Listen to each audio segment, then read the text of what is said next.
કોર્પોરેશનના જે અધિકારીઓ જાગ્યા અને અહીંયા અત્યારે જે વરસાદી પાણીના નિકાલની જે આ કાંસ છે તેને સાફ કરવાની કામગીરી કરવામાં આવી રહી છે। શા માટે પહેલા આ કામગીરી ન કરવામાં આવી તે પણ સવાલ છે। અહીંયાના જે સ્થાનિક આજુબાજુના લોકો છે તેમના દ્વારા ક્યાંક ને ક્યાંક આ કચરો નાખવામાં આવતો હોવો જોઈએ। ત્યાં એને કારણે જ આ જે કચરો છે, તમે જુઓ કાંસમાં જે પ્રમાણે કચરો જોવા મળી રહ્યો છે, આજુબાજુના લોકો પણ જાગે। આ નમસ્કાર, તમે જોઈ રહ્યા છો બોલ ગુજરાત અને આપની સાથે હું છું હેતાલી શાહ। આજે બપોરે નડિયાદમાં મેઘરાજાએ જોરદાર ધબધબાટી બોલાવી દીધી અને ભારે વરસાદ પડ્યો। તમે અત્યારે જોઈ શકો છો કે નડિયાદનો આ રબારીવાડ વિસ્તાર છે અને આ વિસ્તારમાં દર વખતની જેમ આ વખતે પણ પાણી ભરાઈ ગયું છે અને જે પ્રમાણે તમે આ પાણી ભરાયેલું જુઓ છો, આ લગભગ દર વર્ષે આવી જ હાલત છે।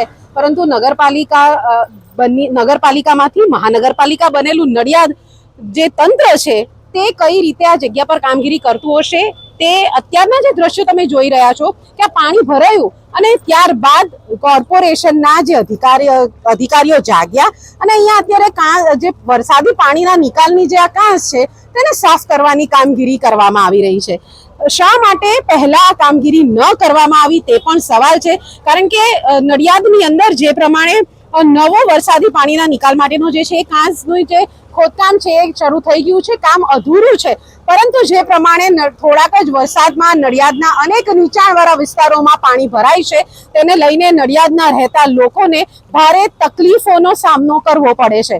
દર વખતની આ વસ્તુ છે। કોર્પોરેશન બન્યા બાદ જ્યારે લોકોને એક આશા હોય છે કે હવે કંઈક નડિયાદમાં સારું થશે, પરંતુ આ અવારનવાર બનતી આ ઘટનાઓ છે કે જે થોડાક જ વરસાદમાં નડિયાદને આખું જે છે જળમગ્ન કરી દે છે અને આ વરસાદી પાણી ભરાયેલું હોય છે અને પૂરા નડિયાદને બાદમાં લઈ લે છે। આ એ જ વિસ્તાર છે જ્યાં મોટી સંખ્યામાં હોસ્પિટલો આવેલી છે, ઇમેજિંગ સેન્ટર આવેલા છે, મોટી સંખ્યામાં અહીંયા આગળ દર્દીઓ આવતા હોય છે, દર્દીની સાથે એમના પરિજનો આવતા હોય છે અને વાહન લઈને આવતા હોય છે અને જ્યારે વરસાદ પડે છે, ભારે વરસાદ હોય અને બહાર નથી નીકળી શકતા અને ત્યારે આ હાલત તમે જુઓ, એમના વાહનો પણ પાણીની અંદર ગરકાવ થઈ ગયા છે। હવે એમના વાહનોનું નુકસાનની જે જવાબદારી છે કોણ લેશે તે પણ એક સવાલ છે, કારણ કે આ અનેક વાહનો છે જેને નુકસાન થયું છે। અત્યારે જે પ્રમાણે કોર્પોરેશન જાગ્યું છે અને કામગીરી કરી રહ્યું છે આ જે કાંસ સાફ કરવાની, કે જેથી આ વિસ્તારમાં જલ્દીથી જલ્દી જે છે પાણી નિકાલ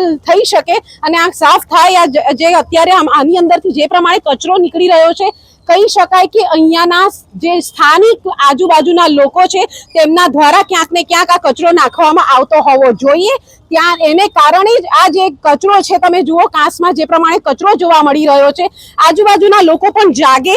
આ જગ્યા પર આ જે વરસાદી પાણીના નિકાલનો કાંસ છે, નહીં કે કોઈ કચરો નાખવાની ડમ્પિંગ સાઇટ કે અહીંયા આગળ જ્યાં જુઓ ત્યાં કચરો જોવા મળે છે। આ કચરો ન નાખવામાં આવે તો ક્યાંક ને ક્યાંક કોર્પોરેશનની કામગીરી પણ ઓછી થઈ શકે છે।